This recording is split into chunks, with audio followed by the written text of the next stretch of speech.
If you want a divorce, you'll have to pay me compensation, I declared. That's fine by me. I'll even write you a formal promise to pay.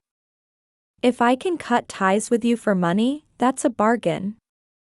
I've wanted to break up with a nitpicky woman like you for a while now, my husband replied with a smile as he signed the divorce papers.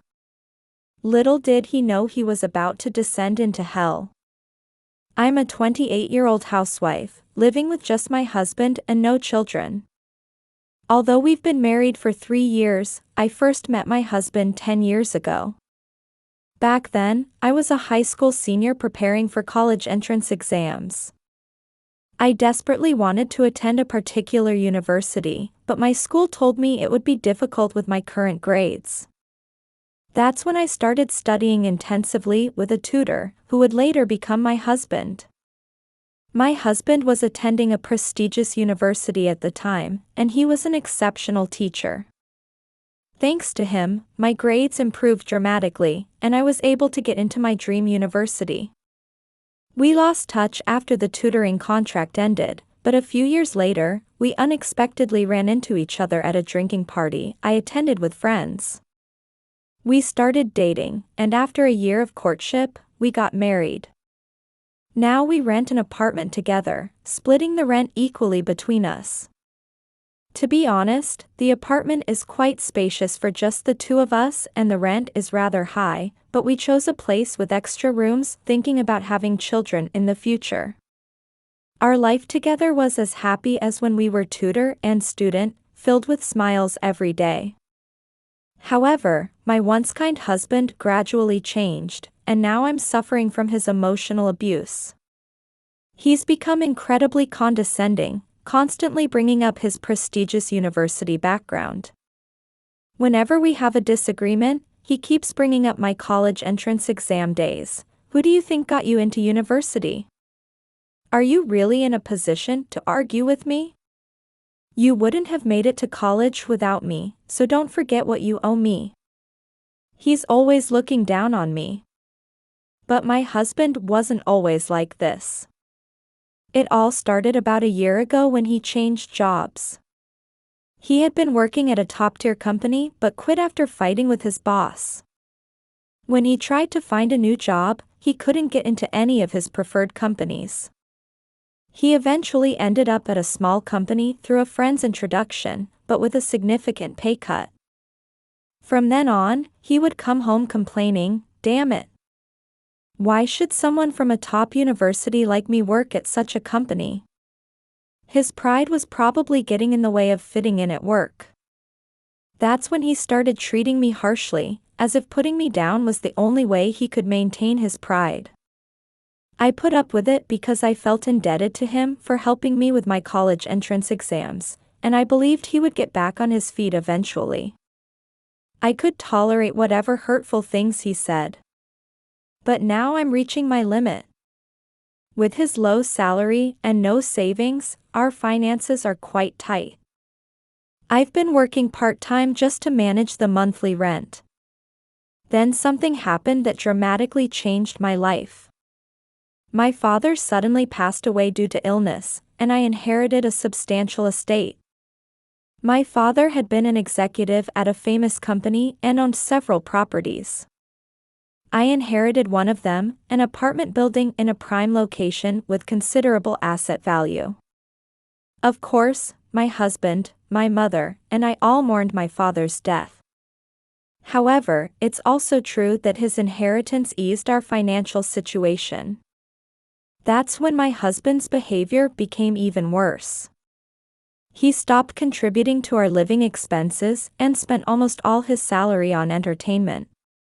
He probably thought everything would be fine now that I had inherited my father's estate. To make matters worse, he started dipping into our joint savings that we had been setting aside for when we had children. When I confronted him about this terrible behavior, he just brushed me off, saying, "What's the problem? It's fine, isn't it? Stop nitpicking about every little thing."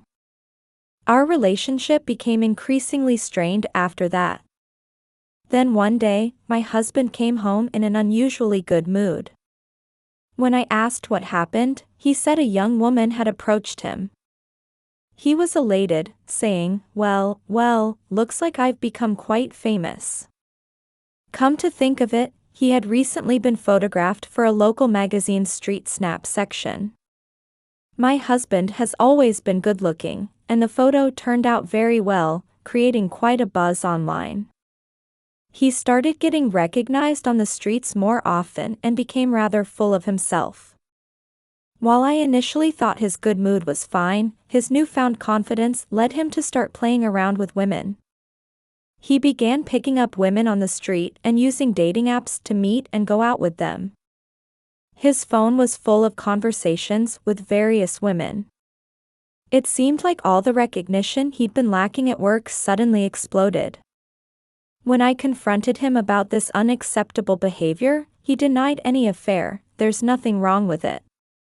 We're just going to karaoke and stuff, not having relationships. You're so nitpicky about everything. While I didn't have concrete evidence, and he wasn't staying out particularly late, I reluctantly turned a blind eye. However, this only encouraged him, and his behavior gradually escalated. He started coming home late even on weekdays, sometimes stumbling and drunk at dawn. Just as I was reaching my limit and thinking about confronting him seriously, something unimaginable happened. It was during dinner time one evening. I was preparing dinner, expecting him to return from work soon, when he came home with a flashily dressed woman I'd never seen before. From her appearance, she clearly wasn't a coworker. When I asked, "Who is this person?" he barely answered, just saying, "Never mind that. We need to talk," and ushered us all to the table. Facing my confused expression, my husband said, "Look, I love this woman. I'm sorry, but would you divorce me?" I was so stunned by this sudden declaration that I couldn't comprehend what he was saying. As I sat there bewildered, my husband continued speaking matter-of-factly. Apparently, he had met this woman recently through a dating app, and what started as casual fun had turned serious. Now he was thinking about marriage. Completely shocked, I naturally couldn't accept this and shouted at them both, "Are you kidding me? What are you thinking?" But the woman smirked and said, "Well, you see, he says he prefers me over you. I hear you're always nagging about little things.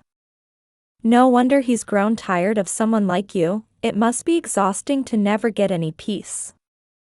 I couldn't take this anymore and burst out, "How dare you mock me like this?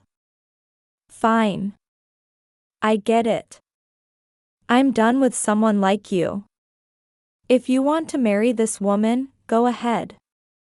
But both of you will have to pay me proper compensation." My love for my husband had completely cooled, and I felt more disgusted than sad. My husband, unused to me standing up to him, seemed irritated and sneered, "Huh? Compensation? Fine, whatever. If I can cut ties with you for money, that's cheap. I've wanted to break up with a nitpicky woman like you for a while anyway." I was a bit surprised by how calmly he agreed, given his low salary and lack of savings. Suspicious of his attitude, I made him write and sign a formal promise to pay the compensation in full. Even then, he signed it saying, "You don't need to do all this, I'll pay properly, don't worry. You really are so finicky about everything." While his easy compliance felt somewhat odd, I was so fed up that I never wanted to see his face again. I packed my things and immediately headed to my parents' home. I avoided contact with him after that, but eventually, he called me. With his usual insolent attitude, he said, "Hey, about the divorce, I signed the papers and sent them to you today. When you get them, sign them and submit them to the city office." I wanted nothing to do with him anymore and was about to hang up after a brief response when he suddenly added, "Oh, and make sure you handle the division of assets properly." I was quite surprised as he hadn't mentioned this before, but we didn't have much in the way of marital assets to discuss. The only thing worth mentioning was our joint savings, which had dwindled to a few $100s due to his wasteful spending. When I asked for clarification, he came out with something outrageous. Don't you know? When you divorce, you have to split all the assets between husband and wife. You inherited that real estate recently, right? That apartment in the prime location that's worth quite a bit? Oh, but I'm not saying you need to give me the apartment, just pay me half its assessed value. My husband was actually trying to claim my inherited property. He arrogantly insisted that everything had to be split 50-50 in a divorce, and while he had nothing to give me, I had to give him half of what I owned. This explained his earlier attitude. He had agreed to pay compensation so easily because he was counting on getting money from the division of assets. Once you transfer the money to me, I'll pay the compensation for Sarah and me out of that. Please do it as soon as possible, he said, about to hang up. Sarah was the name of that woman he'd brought home. At this point, I couldn't help but laugh. I see, so that's what this was about. No wonder you agreed to the compensation so easily. My husband was confused by my reaction. After I finished laughing, I was done dealing with his stupidity. Hey, do you even know what division of marital assets means? You don't actually think it means splitting everything everyone owns in half, do you? I asked. Huh? What do you mean? Listen, only joint property is subject to division. What? Joint what? I can't believe this. You don't even know that? Look, only assets accumulated together during marriage are subject to division. Individual property, like inherited assets, is called separate property and isn't divided. That includes the apartment I inherited. My husband clearly started to panic. What? That can't be. I was speechless at his level of stupidity. This hopeless man had been counting on my assets to pay even the divorce compensation. He probably thought he could even pay rent with the money he'd get from me. Well, I had his signed promise to pay compensation in full, and that wasn't going to change. All that was left was to submit the divorce papers he'd sent today to make us officially strangers. He was shouting something on the other end of the phone, but I ignored him. Finally, I said, you know, you're always bragging about graduating from a prestigious university, but you didn't even know this? Instead of clinging to past glory, why don't you face reality? You're just a regular employee in your 30s now. If you keep acting like this, you're going to have a tough life ahead. My words hit home, and he suddenly became emotional and started crying.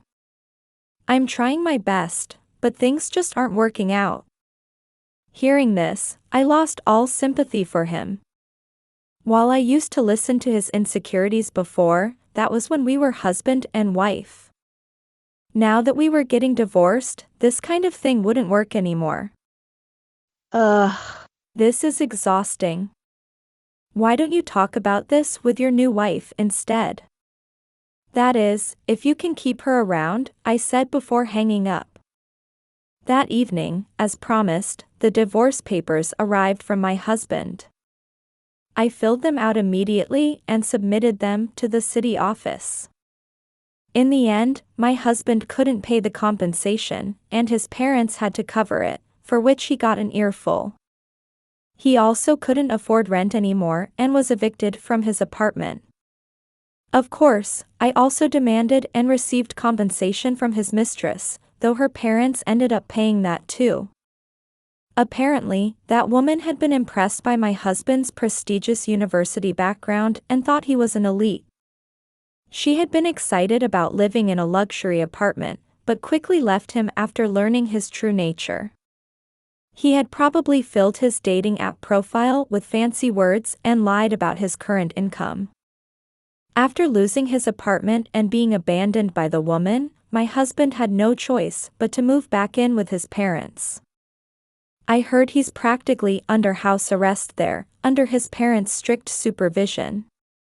Well, I hope he works hard to pay back the compensation they covered for him.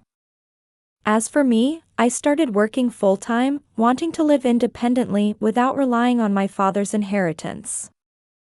Through a friend's introduction, I met a wonderful man and we're dating happily. This time, I'm carefully evaluating his character to ensure my next marriage will be a happy one.